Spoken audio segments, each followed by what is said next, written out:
deep in the heartland of America, a place shrouded in mystery and intrigue. From alien autopsies in Hangar 18 to secret government projects, the rumors are as vast as the skies above. Join us as we delve into the Wright-Patterson Air Force Base, tonight on Newsworthy. 2 words and 2 question marks.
Ed Locke. Jerry, how are you, man? Doing great and getting better. You know what's even better? What is that? Our To guest? my very Our right. guest, our host, our co-host. Yes, Brett has Back? returned. Back from the dead. No.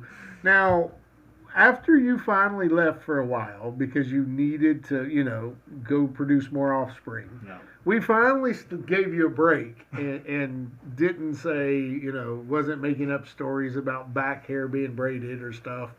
But Although it is looking very nice right now. Is it? I just want you to know it. We're about to have some video. Maybe I'll show it off a little Oh, bit. Back please here. don't. It's braided back here. Please don't. So, Brett, tell the world what's going on in your life the last couple of weeks. Just had my first girl, or my fourth girl. My fourth girl. 4 girls. You were so outnumbered. 0 boys. I do have a boy cat. He's the only masculine energy I get in my life right now. I So. understand you guys are not giving up. You're going to keep trying No, for another boy. we're not planning on that, so we'll see. I would say that your better half is all done. I think we're both. I think I'm tired of trying for boys, and she's tired of having the kids. So. Having what you actually give her. Yeah. Now listen. If our 5th kid is watching this years down the road, we were planning for you the entire time. Just so you know that. We love you, and we wanted you the entire time. Don't worry. Plan for you. Well, hey, I can honestly speak to having a 5th kid well after, even though I couldn't have kids because of, we adopted Jay. But, yeah, we loved him too, or we wouldn't have adopted him. So, How old is your oldest one, by the way? I got 4, 2, 1, and newborn. I think everyone now understands what you meant when you said a minute ago. I think we're both done for now.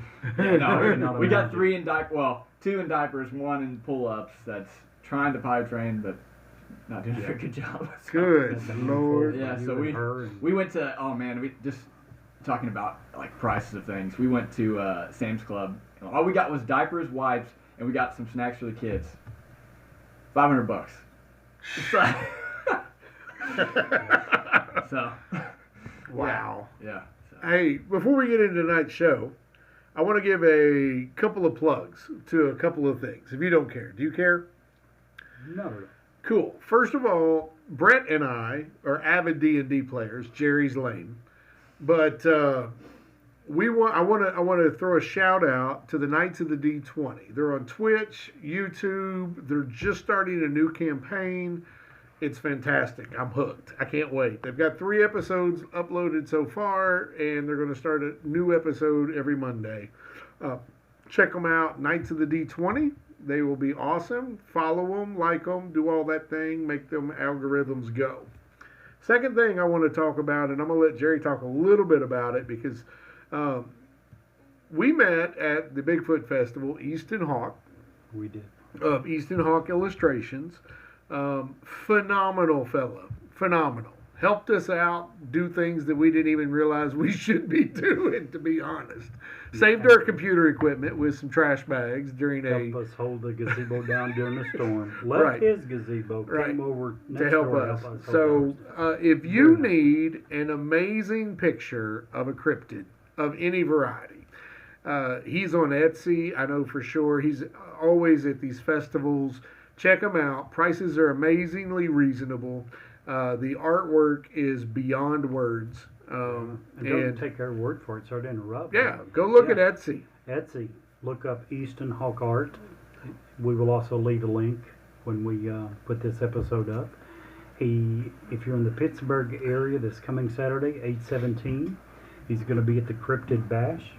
He will also be at the Mothman Festival, which is September 20th and 21st. What city is that in? That's Point Pleasant, West Virginia. I kept wanting to say Logan. I knew Logan was Bigfoot, Ohio. Jerry's old. Yes, I am. No doubt about that. But yes, this guy's an exceptional artist as well as an extremely good dude. fellow. Yeah, check him out. Support him. Let him do what he does best. So help him out there. Sorry, wanted to get those plugs in. Those are 2 great things. And so, how's your all's week? Week was good, man. I'm having a great week. I know what Brett's week was. Busy. Hey, it's been great. I've been looking forward to this podcast. I got 2 celebrities sitting on either side of me. I was listening to you guys' last podcast, talking about the festival, and obviously saw the pictures on Facebook and everything. And I liked how the article pegged Steve as the energetic one, and you were kind of the voice of reason. And that's when it's like, what? I wonder what I bring to this. You're the middle. It struck me. I bring the average age below the senior citizen level. There you go. Ouch. Thanks for reminding us, Brett. Thanks. Wow. No, I'm just kidding. This past week I was watching some Olympics and. Why?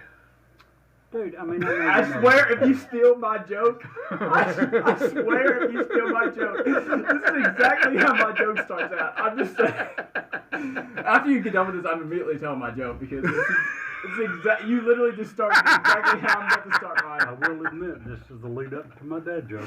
Gosh dang it. I was thinking while watching some races, and you ask why. I mean, come on, it's Olympics. I know there's things about it that I don't like or agree with, and I'm able to tune those out and say, this is some world-class athletes that have trained their entire lives. So Sure. I can watch and admire that. But yeah, I was watching a race, and it brought up a question. Why is it you never, ever see a tomato win a race? Why? Because they can't catch up. You didn't steal my joke. Good. I'm glad. I'm so glad because you've had months for this, Brett. Listen, if that were your joke, I would be so disappointed. So I was watching the Olympics. Oh, 2 of you. I was watching the Olympics the other day, and while I was watching, a tick out of nowhere just jumped right on my leg. I'll be darned. A tick. I hate tick. ticks. Almost as bad as fleas. I hate both. So it actually got me thinking. The Eiffel Tower and ticks have something in common. What's that? They're both parasites. Oh. Oh, gosh. Very good parasites as well. If you're in Paris, make sure you don't miss that site. Oh, my God. Listen, I actually did have the tick jump on my leg. It wasn't during the Olympics because unlike you, I did not watch the Olympics. I did watch some weightlifting stuff, like just on clips on YouTube, but I don't. How the heck do ticks walk? Do they just jump everywhere? Like Maybe. it literally, I saw it jump on my leg, and I've never seen that before. Usually it'll just like I'll see it crawling on my leg or my head or something like that, but never seen one jump on me before. But Weird. All right, you're listen. It's all up to you. We're waiting. Bated breath.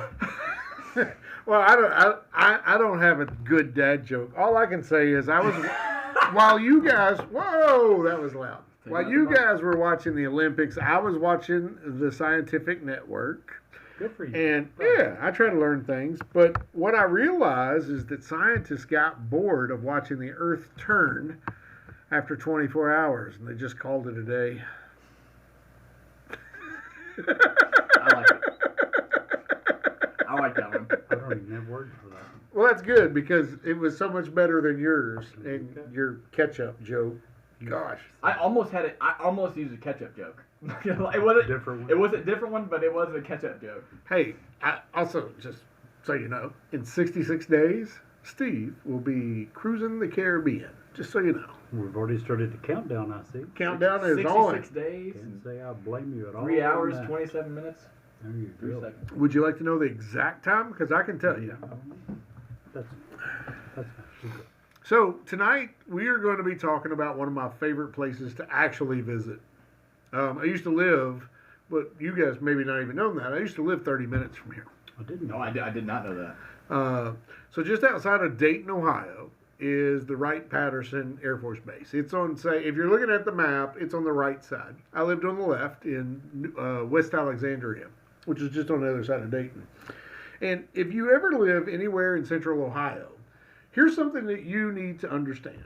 And I didn't know this when I first moved up there, being a country bumpkin, right? If today I want to go see my next door neighbor, I can walk across the street and see my next door neighbor, and I'm there in a minute and a half.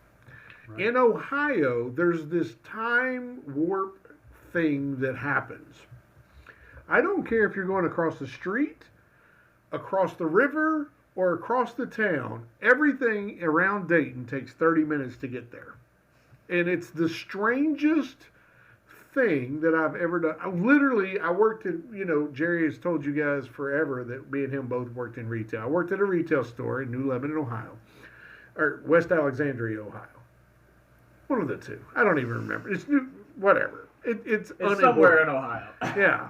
It was 20 years ago at this point. Who the hell remembers 20 years ago? But the one thing that I will always remember is it took me 20 minutes to get from my house to work, and my house was literally 5 minutes from work. It was stupid. To get from my work to Wright-Pat was 30 minutes.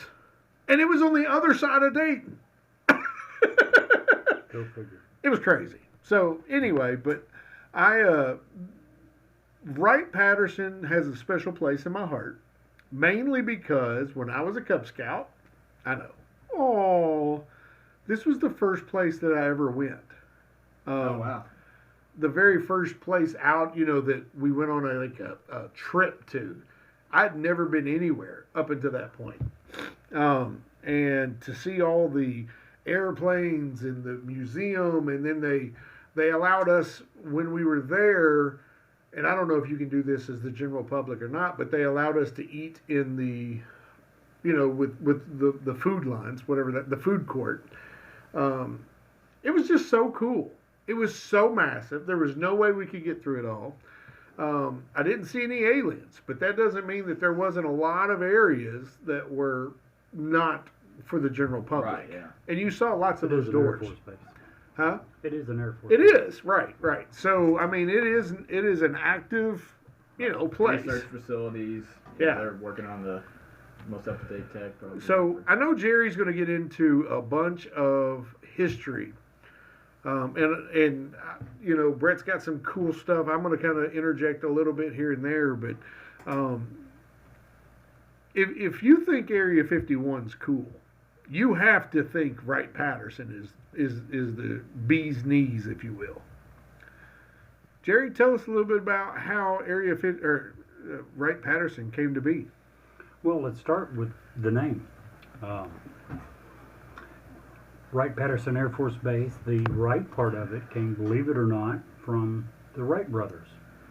Their first original practice area wasn't an airstrip because when they were beginning, there was no such thing as airplanes. So without airplanes, you don't need An airport. or airports or any of that. But there was an 84-acre field called the Huffman Prairie where they first started. And even before the flight of Kitty Hawk, they were practicing here and later on as well. And that came to be known as Wright Field. Now, there was an adjoining field later on after airplanes were a thing. And we did have airfields. And it was called the Patterson Field in honor of Lieutenant Frank Patterson, who had long championed the base. And he worked to make sure that the whole thing stayed in the heart of Dayton. Yes, Steve? I just want to let everybody know. I looked it up just so I would know. It was New Lebanon, Ohio, is where I was. Thank you. Still Now we can all... Left side, yes. Left side. You go out, you go to Dayton, take a left, you're there. And if you want to know where the Air Force Base is, northeast. Go to Dayton, take a right. Well, it's northeast. Yeah. Yeah, it's, but absolutely. It's almost in Dayton, not quite. But anyway, the other airfield was named after Lieutenant Patterson. In January of 1948, when Wright Field and Patterson Field were merged to form a base for the newly created United States Air Force, it was named the Wright-Patterson Air Force Base. Now, there are many conspiracy theories involving Wright-Pat Air Force Base, and Steve and Brett will be telling you about those. But as is the case with most of these theories, there is enough factual evidence to at least understand the basis of where these things started. Absolutely. Wright-Pat is no different. During World War II, the Air Force Institute of Technology and the Air Force Research Laboratories were headquartered at the base. Almost from the very beginning, the base was used as a testing field and for aviation experiments. As Steve was alluding to, anytime you have testing and research, it's not going to be open to the public. There are going to be many secret areas. In the case of airplanes, you're going to have them flying overhead. Do you have something to... Well, I was going to say, Wright-Pat is also the ground zero for anything that we find that's not American that comes from the air. Satellites. Today, exactly. And so has been since then. if we capture a Russian jet that falls out of the air or a missile, it goes straight to Project Wright-Patterson. Moon Dust, right? Huh? Project Moon Dust? Project Moon Dust is where that started, correct. Well, it goes back to before that, I think. What time frame did that begin? During the Cold War. So that would have been after. They were doing this well. Yeah, that would have been after. This was even like the beginnings before there were airplanes. Wright-Pat was the place that they sent Started anything. In 1917, 1918. Anything that we wanted to reverse engineer went to Wright-Pat. And as you were saying, that hasn't changed. That has not changed today. My goodness. Jerry is destroying the But still today, we capture technology from other places and we bring it to Wright-Pat to reverse engineer it. Absolutely. And during World War II, we talked about the Air Force Institute of Technology and Research Laboratory that they were used for aviation experiments even back then. This facility was used to create one of the very first labs that experimented with monkeys and apes for upper atmospheric testing. That was done at Wright-Pat. During the 60s, sonic booms were heard almost around the clock. They were testing the B-52 bombers, again at Wright-Pat. Both Neil Armstrong, the first man to set foot on the moon, Edward White, the first American to walk in space, both trained and were test pilots at Wright-Pat. Operation Paperclip was a secret United States intelligence program in which more than 1,600 German scientists, engineers, and technicians were taken from former Nazi Germany to the United States for government employment after World War II. This happened between 45 and 59. Everything from rocket scientists, aerospace engineers, synthetic fuel scientists, chemists, physicists were brought to America. Many of the aerospace engineers were brought to Wright-Pat and to do exactly what Steve was talking about. We took the German planes, the Japanese planes, and tell us how it works, show us how you engineered it. And we knew at that time, in many ways, they were way ahead of us. Many of the scientists that we brought over in Operation Paperclip helped us begin to found our space program, and without it, we would have been way behind. Operation Blue Book was the code name for the systematic study of unidentified flying objects by the United States Air Force. It was started in March of '52 and was terminated in December of '69. So for 17 years, the UFO research was done at was done at Wright-Patterson. UFO research was done at Wright-Patterson. So, yeah, you're beginning to see why there might be legitimate origins for some of these conspiracy theories. We did UFO research there. We were reverse engineering aircraft from around the world. Sounds like the perfect place to send an alien crash. Whether it happened or not, you can certainly see for the people that believe that aliens were found alive. Some think they were alive, some think they were dead. But you can see why those people would say, well, this is where it went. So maybe I might be getting a little bit ahead. Maybe I should ask this later. But when I was researching this, it kind of made me ask the question, well, so what about all the stories of Area 51 where Bob Lazar kind of talks about how he saw all of this stuff there? I mean, and I'm not saying that it couldn't. Or was it? Right. I'm not saying it couldn't have been in both Area 51 and Wright-Patterson, but it just got me thinking, like. Well, here's how I would explain that, and I don't know that this is any more factual than anything else you could come up with, but this is the way I think about it. If in fact Wright-Pat is the place that we reverse engineer something and learn about it, perhaps Area 51 is the place where we put it back together. To do what? Try it out, fly it, well, figure it out, yeah. Test it. And that sounds like, and you make a good point. What better place to test something out in the middle of the desert? Right, exactly. I'm not going to argue with you. Sorry to interrupt, Brett, but that's the opposite of what Bob Lazar said. Yeah, he said he was hired to reverse engineer. He was hired specifically for that purpose, right? And at some point, maybe, and I did some research, and I want to say the number is somewhere around 58 downed UFO crashes that the United States is purportedly to have recovered. 58. At some point, maybe it got too, what's the word I'm looking for? Too dangerous to ship these across the country. Too many cell phones, too many video cameras, too much stuff and maybe those are the ones Bob Lazar was working on. I don't know. I'm speculating. Right, and I'm not bringing that question up to say that I disagree. I think Bob Lazar is a bunch of crap. Like, I agree. I think that Bob Lazar is telling the truth. Like, and we. I absolutely believe Bob Lazar.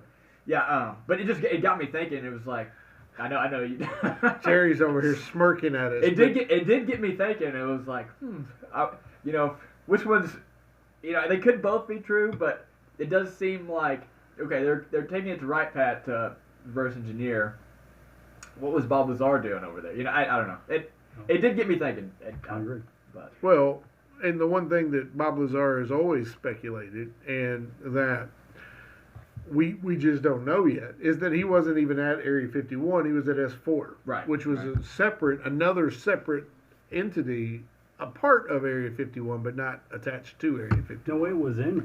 It was inside it. No, it was off to the side in a mountain. It's part of Area 51. Right. Well, yeah, land-wise, I get it. But I'm saying he wasn't in a hangar that you see when you see satellite images of Area 51. Area 51 was huge. Right, yeah. Right. That's all I was getting at. Sorry. A couple more things, and I'll finish up the history. We talked about that there was enough factual evidence to begin to see where people could take a leap, and it actually doesn't take much of a leap to get to where the conspiracy theories start.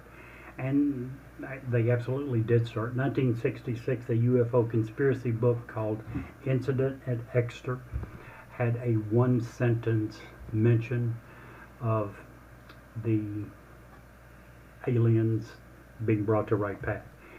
The book is about the incident at Exeter. You can tell that from the name. but it briefly mentioned this. That one sentence was enough for the 2 years later, the science fiction novel, The Fortech Conspiracy, and almost every conspiracy theory that you hear about Wright-Pat came subsequent to that, and a lot of it was derived in some form or another from the Fortech Conspiracy. But that gives you a brief idea of Wright-Pat, how it started, how it got its name, and hopefully a little bit of insight to some of the things that happened there that gave rise to the conspiracy theories. Brett, tell us about some of these theories. All right. So, I guess I'm going to start with the most famous. This is kind of what started the whole UFO craze, Roswell, right? This is July 1947.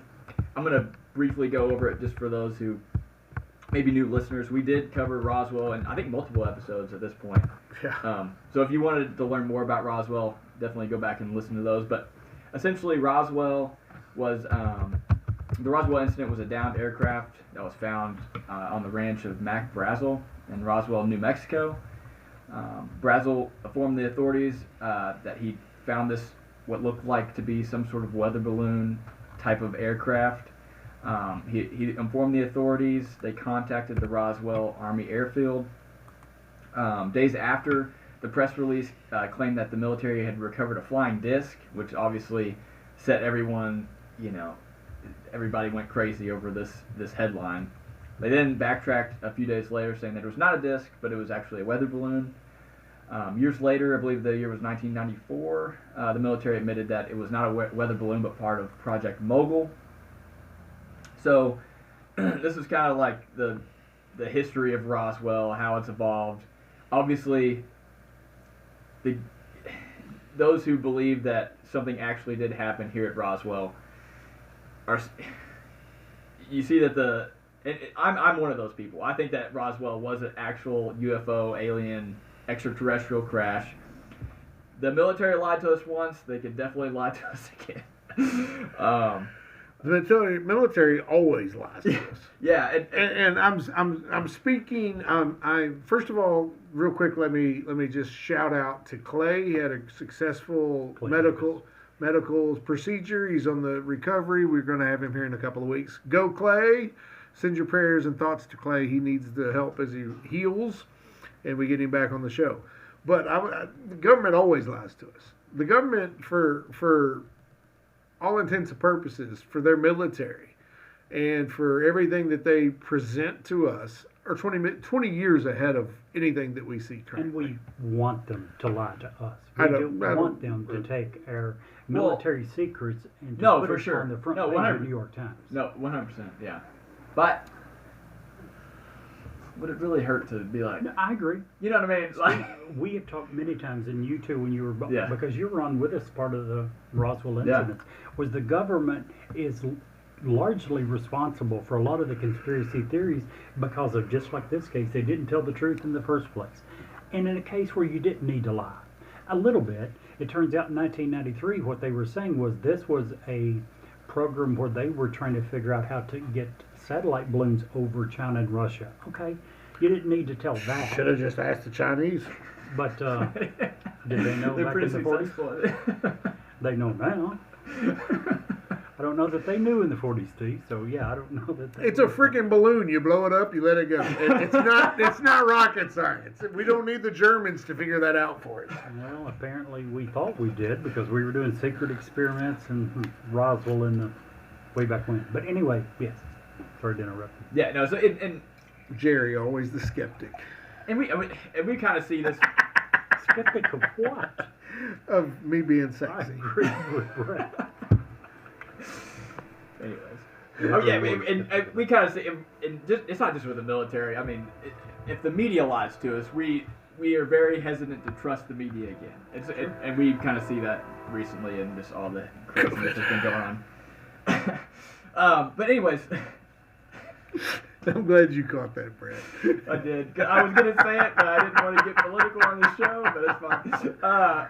You know who I'm voting for. Palpatine Vader 2024. Anyways, so I think that one thing that was really interesting, so obviously we know what happened at Roswell, But there was a lot of eyewitnesses after Roswell, all up the way until 1997 was the most recent one that I had saw. But basically saying that they had taken this wreckage found at Roswell and brought it to Wright Field at the time, and later became Wright-Patterson. So the first one I want to talk about is a guy named Oliver Henderson. He was a pilot. He said that he told his wife that he flew the plane that loaded the debris of the downed aircraft, along with several small alien bodies from Roswell to Wright Field. Another pilot that came out and claimed something very similar was a World War II pilot named Marion Black Mac Magruder. He claimed he told his children that he saw a living alien at Wright Field in 1947. And later told them it was a shameful thing that the military destroyed this creature by conducting tests on it. So he was a reputable pilot, told his children that he had seen the military do something terrible to, what was a living creature at one point. And this is what a lot of UFOologists believe this is one of the aliens that they recovered from Roswell. The biggest witness pertaining to Roswell is got to be June Crane. She is a former employee of Wright-Patterson during the Roswell era. She sat down with retired police detective James Clarkson in 1997. You can still hear this audio recording today. According to the documents supplied to Clarkson, she was a clerk typist. She was able to provide documentation that proved that she actually worked at Wright-Patterson, that she had this particular position, and because of this position, she had access to top secret information. One day, a lieutenant supplied her with a piece of unusual metal.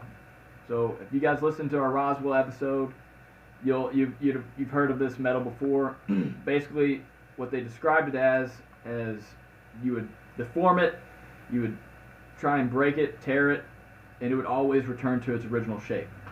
So, in talking about this, I'm quoting her exactly. He threw it on my desk, and he says, "June, you're a good worker. Tear that thing apart. Break that up." And I took it, and I bent it, and I twisted it, and I laid it back down, and it got right back to the same shape. It had no weight. It was like a feather. I said, "Well, what is it?" He said, "A piece of a spaceship. I just came back from New Mexico, and I brought it with me." So, just from this first quote, this is very similar to other things that we've heard before 1997, right? So we'd heard eyewitnesses talk about this material that you could.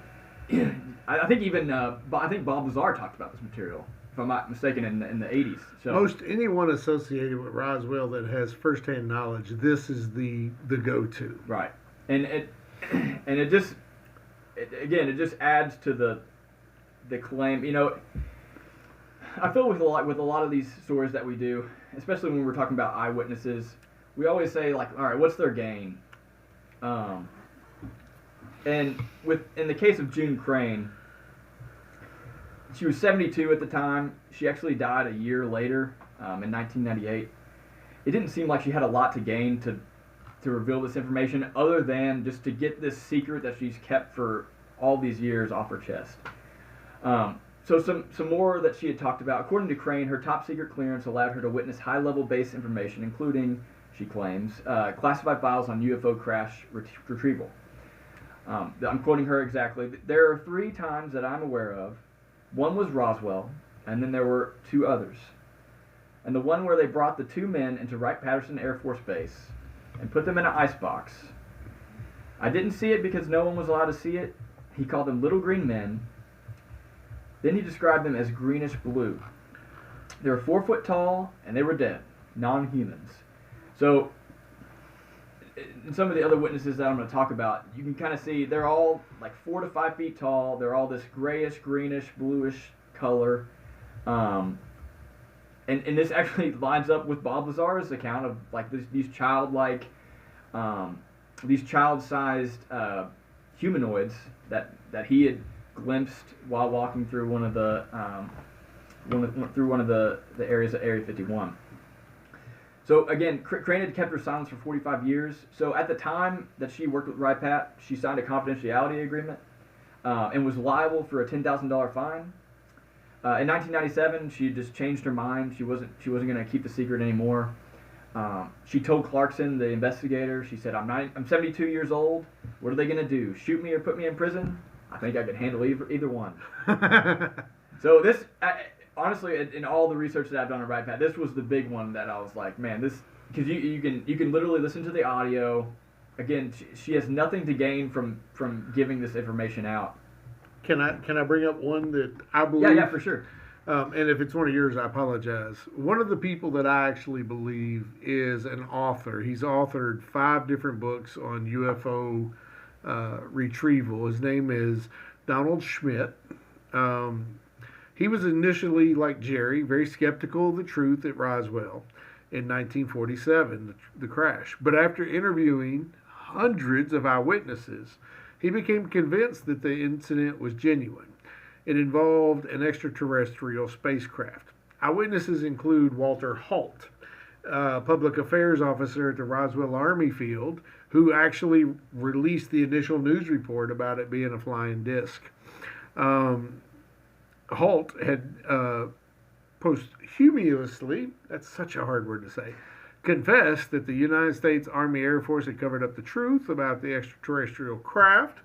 And pursuing the investigative trail further, Schmidt discovered that the crashed Roswell spacecraft was actually taken to Wright-Patterson Air Force Base, formerly Wright Field, for secret reverse engineering products. There's that keyword there again, Jerry, because that's what they do there. What's the keyword? Reverse engineering it, Oh, yeah. trying to figure it out. He explains that how reverse engineering of a retrieved alien spacecraft has been a top priority for multiple military and corporate entities. Schmidt also worked closely with legendary UFO crash researcher Leonard Stringfield, who did more than probably any other research in interviewing the witnesses of the crashed UFOs. Today, Schmidt is even lobbying U.S. Congress to hold hearings on Roswell and other crash retrieval incidents. Again, almost 58 crash retrieval incidents that are, and I'm using air quotes, known, and reverse engineering facilities at Wright-Pat. Yeah. Pretty cool. I mean, that's a guy that, he's interviewed hundreds of people. You wouldn't keep interviewing people if you were barking up a wrong tree, I don't think. Yeah. One of the best known books that he is the author of is one that I like and read maybe 100 pages of this week, is Inside the Real Area 51, The Secret History of Wright-Patterson Air Force Base. So you were talking about how they kept primates at Wright-Patterson. And I was listening to this one guy, and he was saying that the keeping of primates would give them the equipment, the space to house aliens. They would have like if they had primates that were dead, they were trying to keep alive, or that they were dead and they were trying to preserve, they would have the freezer space. Right. And all this is apparently in underground tunnels at Wright-Pat. Yeah. That's my understanding. Yeah. That's part of most of the underground tunnels are underground for Wright State University, not at the Air Force Base. Just saying what I heard. Okay. What I saw in my research. That's all. Show me where you saw it. I'm not going to show you right now. We're on the air. And then you got Hangar 18, skeptical. Which is where they're supposedly keeping the aircraft that they've recovered from some of Which these. there is no Hangar 18, and has never been a Hangar 18. It's actually Area B, Building 23. There you go. Is that what it is? Of which you can go online, and the Library of Congress has got pictures of it. You can see it from all different angles. Yeah. Just not inside, right? Pardon? Just not inside.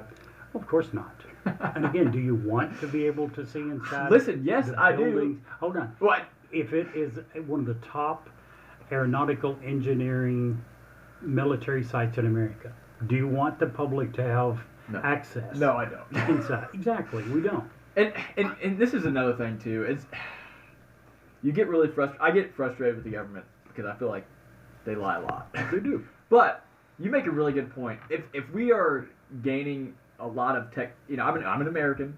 If we're gaining a lot of technology from reverse engineering this equipment, and our enemies don't know that we're getting it from this equipment, I don't want. Yeah, exactly. I do not want them to know. And if we're getting all this equipment from reverse engineering alien ships, then Are our they- military budget should not be, what it is. We should have enough technology that we can. shouldn't need to outspend the next 19 Exactly. nations in the world. That's what I'm saying. The rest of the world. The rest of the world. I'm just saying. Not one or two, but all of them combined. Literally, Let's the spend rest more of the than all world. that. Yeah. Yeah, I agree, Steve. 100%.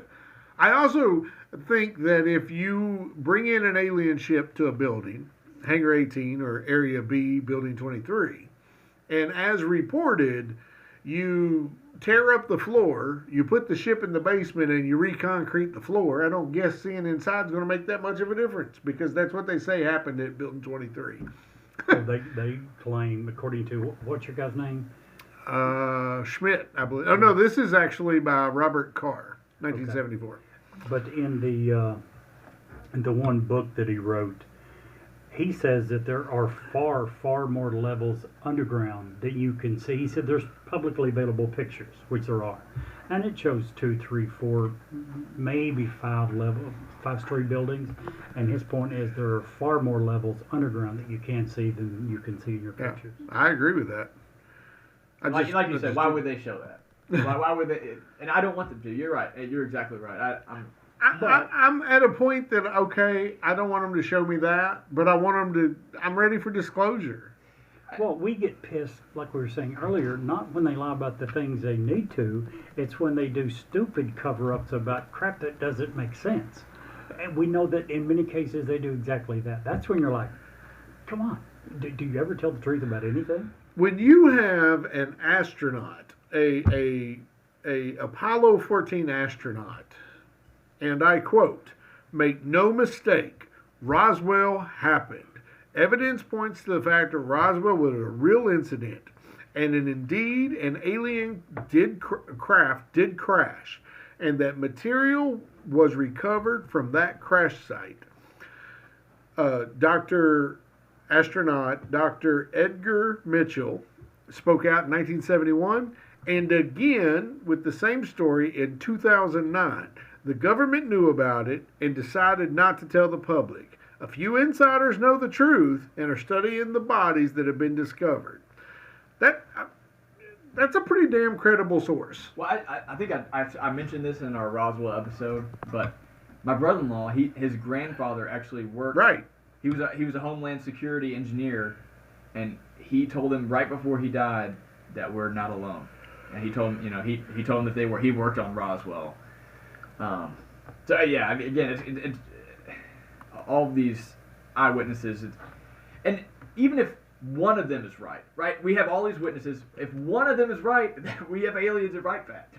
You know what I mean? It's like it doesn't have, not necessarily all of them have to be correct. Or, all of them have to be telling the truth. When we were talking about what happened at Roswell originally, there was a couple of witnesses that were simply, in the grand scheme of things, were people that, what's the word I'm looking for? Randomly came in contact. The guy that was working security at the door when they brought the bodies in happened to see an arm fall out. That guy didn't write a book. Right. that guy was probably fame. ridiculed. Right. He didn't get any fame. I can't even think of his name right now. Well, and a lot of these people probably didn't want their name to get out. And that was at Wright-Pat when the bodies were delivered to be put on cold storage or to be whatever we decided to do to them at that point. Yeah. I don't even know how you help one if it lived. You don't know what the Well, I think in that time too, and obviously I was not alive, so maybe Jared can give me some more.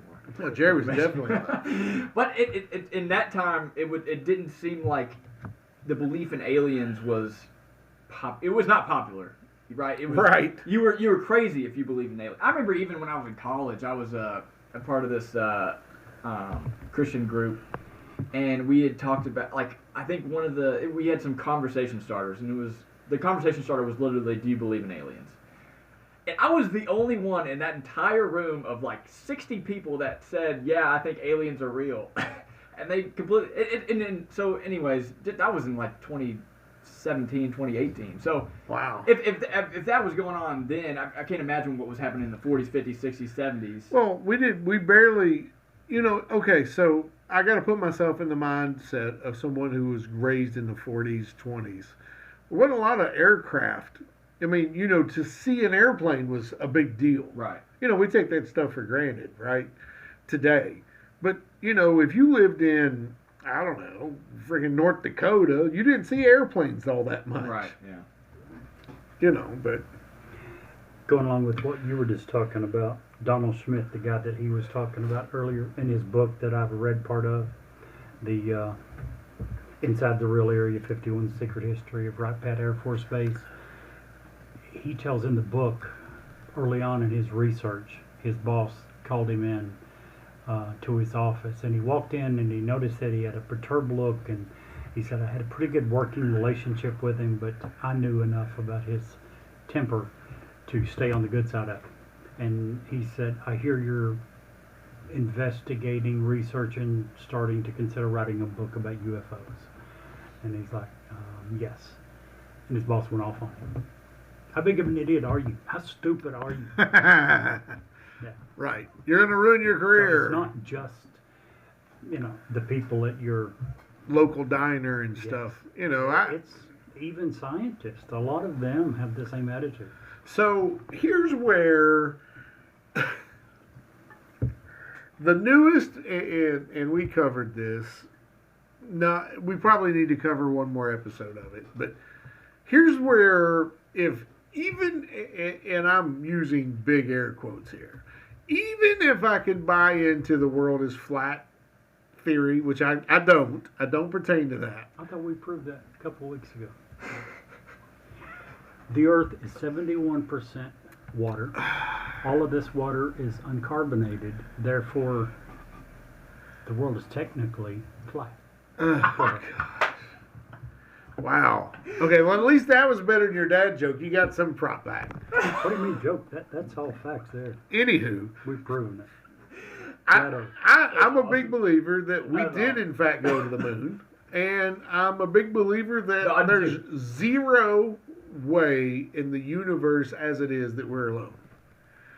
Why Roswell? Why did that happen? Well, it happened because we were shooting off a bunch of nukes in that area, and they've always, every time that there's some sort of nuclear deal on the planet, there usually is some sort of alien activity around it because they're interested. They want to know, are we about to blow ourselves to pieces? Well, I think we talked about this. If we have other species, extraterrestrials, visiting us, they would 100% have the power to just wipe us completely out. Oh, yeah.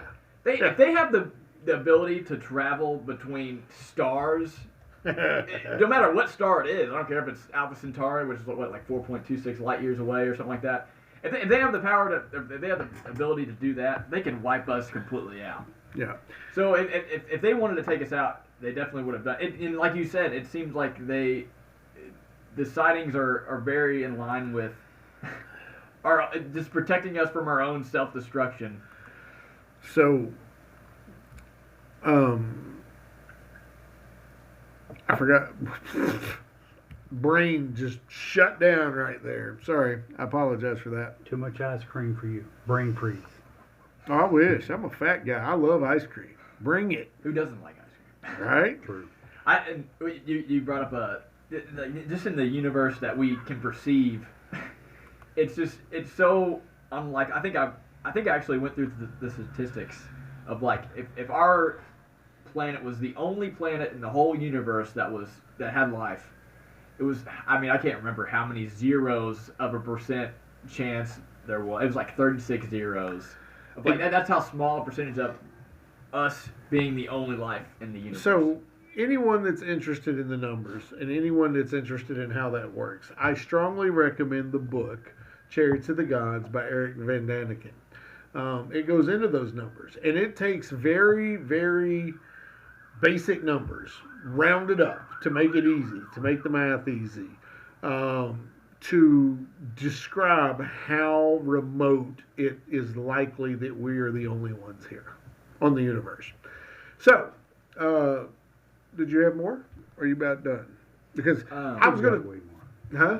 I know, Brett. He's got way. I do have more witnesses, but I mean, I could talk about them if you like. And so the other witnesses I have, they're not directly related to Roswell, and I can just talk a couple. But there was a guy his name was Leonard Stringfield. He was a UFOologist. He was the director of civilian research, interplanetary flying objects. He had published a monthly newsletter called Orbit. We actually have a lot of eyewitness accounts from his publications. Almost all of them, unfortunately, were anonymous. And Stringfield, to the day he died, refused to give up any of his sources. That was the one thing that really, most ufologists really don't partake in his, because he didn't give up anybody. And they don't hold a lot of clout. Right. And because of that, yeah, you definitely have to take all of these with a grain of salt. But these are not related to specific Roswell, but they're just some witnesses. So the first one I want to talk about is a Navy pilot. He was identified only as PJ. Along with several others, he accidentally entered a restricted hangar. For a brief 30 seconds, he said he saw a disc-shaped object of metallic color, 15 feet wide and 8 feet deep. Sounds very Bob Lazar-ish. He said, "I cannot confirm anything other than it was there." They were then quickly removed from the hangar, and once outside, they had discussed knowing that the U.S. had flying saucers in service. So they didn't even relate this to aliens. They just said, "Oh, well, now the U.S. government has a flying saucer." Another one was an unnamed former naval intelligence officer. He claimed to be present when an alien bodies arrived in 1953. He said, "I saw the bodies at Wright-Patterson. I was in the right place at the right time when the crates arrived at night."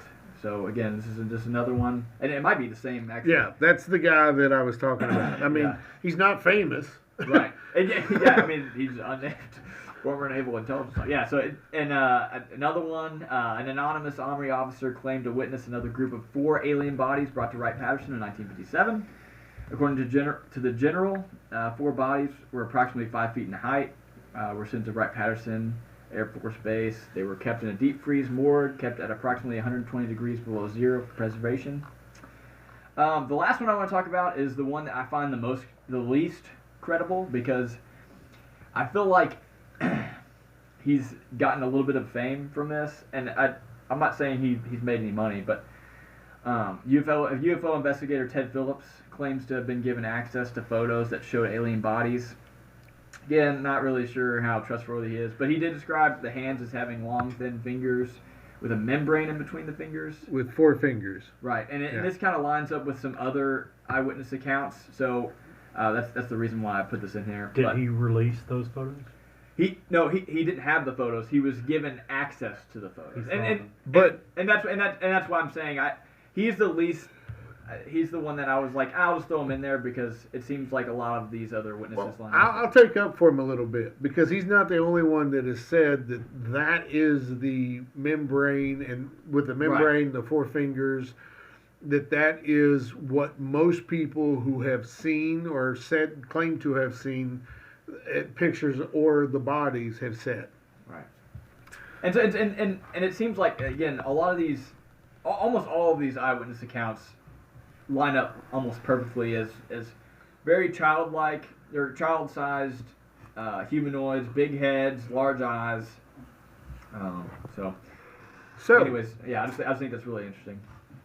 So, right, Pat, here's the thing. If you're anywhere near Ohio and you want to take an awesome day and take your kids to see some amazing stuff, they're probably not going to let you in the basement where the aliens are.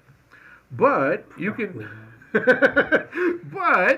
can ask, but I doubt that they're going to let you. In 2023, the museum had its 100th anniversary.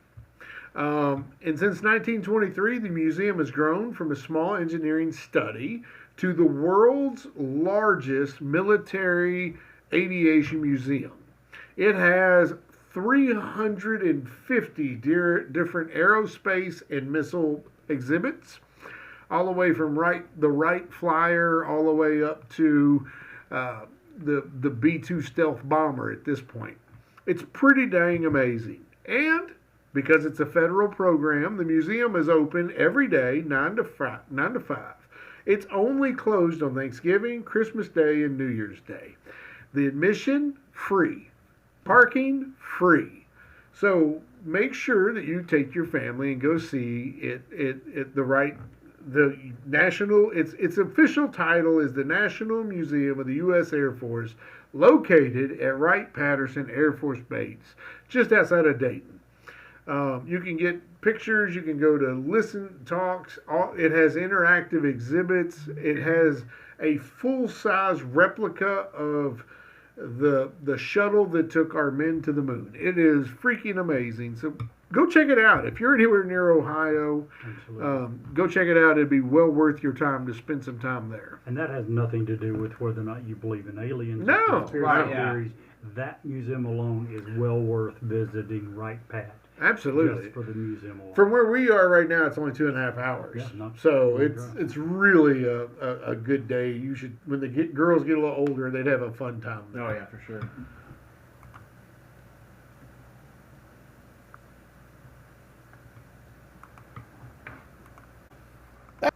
That was an interesting episode, but our journey isn't over yet. If you stay tuned, we have an exciting bonus story coming up after this commercial break. Hi, this is Ed Locke with USA Mortgage. When it comes to buying a home, the process can be overwhelming and confusing. With so many options, it can be hard to know where to start. That's why it's important to work with a certified mortgage loan originator. I have the knowledge and expertise to guide you through the process and find the best mortgage option for you. I will work with you every step of the way to ensure that you are getting the best deal possible. So if you're looking to purchase or refinance, please reach out to me at 502-680-0953. So don't take on the stress of buying a home alone. Work with me and I will make your dream a reality. Trust the professionals and make your home buying experience a positive one. MLS ID 448908, DAS Acquisition Company, LLC, doing business as USA Mortgage, MLS ID 227262. This is not a commitment to lend. Additional terms and conditions apply. USA Mortgage is equal housing opportunity. If you would like to share suggestions for future episodes, an intriguing ghost story, or simply tell us how much you love or hate us, please get in touch with us. You can reach us via email at newsworthy@gmail.com or send us a text at area code 540-709-1318. And now, back to the story. Well, Jerry, Brett, I wish we had an uplifting, upbeat story to share as the bonus story tonight, but we do not. After the SS Dumaru sank near Guam in October 16th of 1918, much of the crew drifted helplessly across the Atlantic in a lifeboat. However, it wasn't long before their provisions ran out and the men grew desperate. Though initial reports say they survived on dolphin meat, later accounts finally revealed the horrifying truth. One survivor recalled that the dying first engineer told his fellow sailors to eat him after he perished. Though initially nourishing, the meat quickly began making the men sick and crazy, and the idea was abandoned. Another account, however, soon told a far more disturbing story, alleging that a hatchet-wielding sailor had organized a mutiny and demanded they begin eating the dead. And as the men came to believe that partaking in the flesh of their fallen mates was a fate not much worse than being eaten by sharks, in fact, some accounts say that several of the sailors, as they grew near death, threw themselves overboard because they'd rather let the sharks take them than be eaten by their comrades. Meanwhile, stories even emerged that the men consumed not only meat who were already dead, but pulled lots to see who would be killed and eaten next. You can check out the true grisly story behind the wreck of the SS Dumaru by going to the website ssdumaru.com.